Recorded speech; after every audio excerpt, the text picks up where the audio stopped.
আমাৰ বিটিআৰ চৰকাৰখন আমাৰ প্ৰধানমন্ত্ৰী নৰেন্দ্ৰ মোদী ডাঙৰীয়াৰ যিটো সপোন আছে ইয়াৰ লগত একেলগে আগুৱাই যাবৰ কাৰণে আমাৰ বিটিআৰ চৰকাৰৰ প্ৰিন্সিপাল সেক্ৰেটাৰী সিনিয়ৰ সেক্ৰেটাৰিজ সবে মিলি পেলাই ভাইব্ৰেণ্ট বিটিআৰ মিছন এটা লোৱা হৈছে আৰু সেই ভাইব্ৰেণ্ট মিছনৰ প্ৰথম মিটিং আমাৰ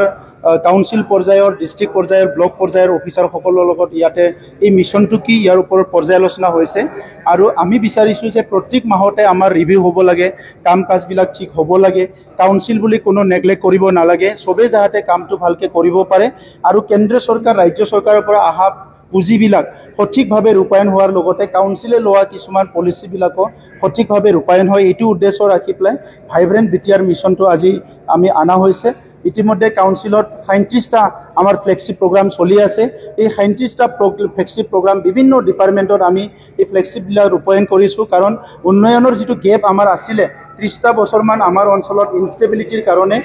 অস্থিৰতাৰ কাৰণে বহুতখিনি কাম হোৱা নাছিলে গতিকে আমি ক্ষিপ্ৰতাৰে কামটো কৰিব লগা হৈছে কাৰণ মুখ্যমন্ত্ৰী ডাঙৰীয়া ইতিমধ্যে কৈছে অসমখন ভাৰতৰ ভিতৰত এখন উন্নত ৰাজ্য হ'ব লাগিব আৰু অসমখন উন্নত ৰাজ্য হোৱাৰ লগে লগে বিটিআৰ অঞ্চল পিছ পৰিব থাকিব নোৱাৰে বিটিআৰ অঞ্চলৰ 5খন জিলাও আগবাঢ়ি যাব লাগিব এইকাৰণে আজি যিহেতু কাউন্সিল গভৰ্ণমেণ্ট আছে ইয়াতে কাউন্সিলত ভাল অফিচাৰ আছে ষ্টাফ আছে এই সকলোৱে মিলি পেলাই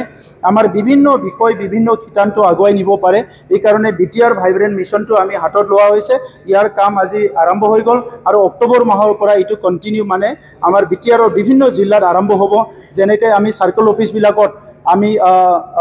কমপ্লেইন বক্স দিব বিচাৰিছোঁ লাহেকৈ আমি ব্লক অফিচতো কমপ্লেইন বক্স দিম যাতে পাব্লিকৰ কিবা প্ৰব্লেম হ'লে গ্ৰিভেন্সেছবিলাক দিব পাৰে তেনেকুৱা এটাকৈ কাম আমি পাব্লিকলৈ এটা গুড গভৰ্নেন্স যিটো সুশাসন বুলি কয় ইয়াৰ এটা ব্যৱস্থা কৰিবলৈ আমি গৈ আছোঁ